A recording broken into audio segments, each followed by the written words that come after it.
Raja Saab cinema బ్రహ్మాండంగా ఉంది. చక్కగా ఫ్యామిలీస్తో వెళ్ళి ఎంజాయ్ చేయండి. నేను ఒకళ్ళని కాదు, సినిమా చూసిన 10 మందిని అడిగి తెలుసుకున్నాను.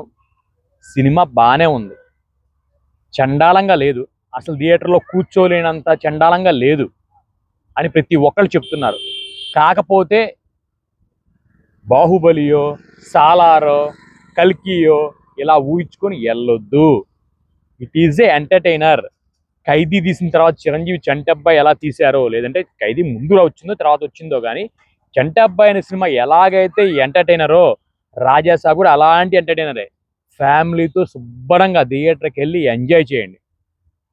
దాంతోపాటు రేపొచ్చే మనశంకర వరప్రసాద్ కూడా ఎంజాయ్ చేయండి. మనం సినిమా ఈజ్ ఏ ఎంటర్టైనర్. సినిమాని ఎంజాయ్ చేద్దాం, సినిమాని ఆనందంగా చూద్దాం.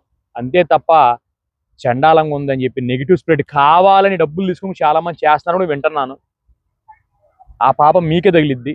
ఆ డబ్బు మీకు ఎక్కువ రోజులు నిలబడదు. ఆ పాపంలో మీకు ఖచ్చితంగా దానికి 10 రెట్లు నష్టం జరిగేది చాలా మందికి, ఆ డబ్బులు తీసుకుని చేసే వాళ్ళకి. చంటబ్బాయి చిరంజీవి గారికి ఎలా ఉందో రెబల్ స్టార్కి రాజసాబ్ అలా అని చెప్పి థియేటర్కి వెళ్ళండి, ఎంజాయ్ చేయండి. ప్రతి ఒక్కటి ఖైదీ సినిమా అవ్వదు, ప్రతి ఒక్కటి బాహుబలి అవ్వదు.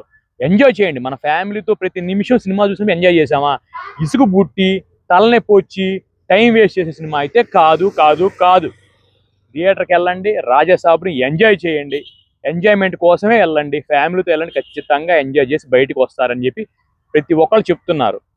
Thank you so much.